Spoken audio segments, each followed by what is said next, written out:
So whatever happened to those God-given rights that our founders were talking about? You know, rights, rights, rights. You Americans, you're going to know what it's like to have no rights pretty soon. What's up with all of that? All right? The liberty safeguarded by the 14th Amendment is liberty in a social organization, which requires the protection of law against the evils which menace the health, safety, morals, and welfare of the people. The term is used in the expression rights, liberties, and franchises as a word of the same general class and meaning with those words and privileges. This use of the term is said to have been strictly conformable to its sense as used in the Magna Charta and in English declarations of rights, statutes, grants, etc. Also, a franchise or personal privilege, being some part of the sovereign power vested in an individual, either by grant or prescription. Interesting. Let's go into a few more. They've got lots of liberty here. Lots of liberty. They've got liberty of the press, liberty of the rules, liberty to hold pleas, natural liberty, personal liberty, political liberty, the religious liberty, the liberty of the globe, the liberty of speech, the liberty of contract, the liberty of conscience, the liberty of a port, and civil liberty. Let's look at civil liberty first. The liberty of a member of society being a man's natural liberty, so far restrained by human laws and no further as is necessary and expedient for the general advantage of the public. Where's that creator in that discussion? Seems that they're getting their liberty directly from the state. Liberty of a port. In marine insurance, a license or a permission incorporated in a marine policy allowing the vessel to touch and trade at a designated port other than the principal port of destination. Liberty of a port. Liberty of conscience. Liberty for each individual to decide for himself what is to him religious. Liberty of contract. The ability at will to make or abstain from making a binding obligation enforced by the sanctions of law. And yet we sign our names to everything these days. Don't seem to take the time to figure out these are contracts we're entering into. And by the liberty of contract, when you put your John Henry there, or John Hancock, depending on how you write, you've done it under liberty of contract. It's the right to contract about one's affairs, including the right to make contracts of employment and to obtain the best terms one can as the result of private bargains. It doesn't seem to say anything about the unions there. No collective bargaining here. It's to make the best terms one can as a result of private bargaining. Let's continue. The liberty of speech. That's what we exercise here, right? Freedom accorded by the Constitution or laws of a state to express opinions and facts by word of mouth, uncontrolled by any censorship or restrictions by the government. All right?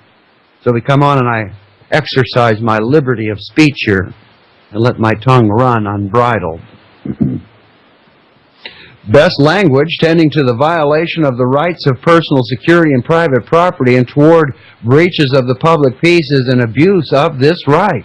This liberty of speech. The liberty of the globe. In maritime or marine insurance, it's a license or permission incorporated in a marine policy authorizing the vessel to go to any part of the world. Unless you happen to be trying to go to the Gaza Strip with humanitarian aid, then these Israelis will come on board and blow hell out of everything. And they don't have any liberty of the globe anywhere near Israel. But anyway, it's a license or a permission incorporated in a marine policy authorizing the vessel to go to any part of the world instead of being confined to a particular port of destination. Try that with your own private vessel and see how far you go before you're boarded by Somali pirates or some other government cretin. The liberty of the press. It's the right to print and publish the truth from good motives and for justifiable ends. Wow.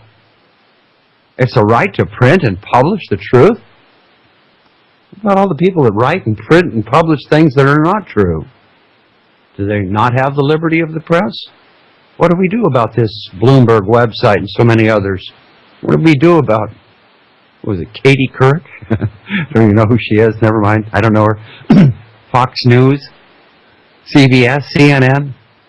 I don't know any of those people. I don't have a television, haven't ever had one, don't watch it, wouldn't watch it if it was on in the house. It's the right to print without any previous license, subject to the consequences of the law. Wait a minute, this doesn't sound like much of a liberty at all, does it? ADL, Southern Poverty Law Center, they're all laying out there in the background. Let's go to the liberty of the rules. Liberty of the rules, a privilege to go out of the Fleet and Marshal Seas prisons within certain limits and there reside. Wow. All these liberties we have. How about a liberty to hold pleas? The liberty, not peas, not little green peas, more peas, more carrots. The liberty to hold pleas. The liberty of having a court of one's own. Wouldn't that be novel? I have a liberty to hold pleas. I have the liberty of holding a court of one's own. Don't tell that to Francis Schaeffer in Fairbanks, Alaska. They've been trying to do common law courts, and Ralph Beislein and others are coming on them with the full force and effect of law. So much for their Liberty Bell cards and the things that they were trying to do there. The power of acting, natural liberty, the power of acting as one thinks fit, without any restraint or control, unless by the law of nature. Wow.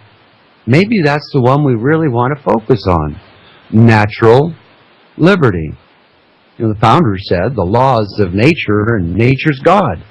Apparently, it's natural liberty that we really desire, the right which nature gives to all mankind of disposing of their persons and property after the manage they judge most consistent with their happiness, on condition of their acting within the limits of the law of nature, and so as not to interfere with an equal exercise of the same rights by other men. It's not quite the same as Aleister Crowley said when he said that do as thou wilt, for it is the whole of the law. No, this is different from that. This is a recognition that my rights end where the rights of another man begins. This is an understanding, a true understanding of property, a property where is a man's life and all non-procreative derivatives of his life. In other words, your children are not your property. They have the same bundle. They're under the same covenant. They're under the same laws of nature, and nature's God as you are. And if we can understand that property, being defined on that wise, as a man's life and all non-procreative derivatives of his life, then we can start to understand freedom, which is contra liberty in the legal sense, where freedom is 100% control of your property, 100% of the time, which demands the corollary, 0% control of your neighbor's property 100% of the time. Then we can live in natural liberty, the power of acting as one thinks fit, without any restraint or control, unless by the law of nature. It's that right which nature gives to all mankind of disposing of their persons and their property after the manner they judge most consistent with their happiness, on the condition of their acting within the limits of the laws of nature, and so as not to interfere with an equal exercise of the same rights by other men. Some of the things we don't consider as we move about. Well, about personal liberty. It's the right or the power of locomotion. This is really the fountain of the natural law, locomotion. I'm not talking about trains here. What is the first indicator that you're dealing with a living creature? Motion. You're not dealing with a block of granite here. Motion. Man moves. Man drinks. Man breathes. Man eats. Man excretes. Man procreates. Man moves. The right or the power of locomotion, anything that seeks to restrict your locomotion, whether that's $20 a gallon diesel, or a driver license, or a registration tag on your vehicle, and mandatory insurance and road taxes and everything else, your right to travel, the right or power of locomotion, anything that seeks to do damage to that or to restrict or restrain is in violation of the natural law and ought to be thrown off. Well, so much for that pontification. I'll be back again tomorrow. Hope you will be too. And until the next time,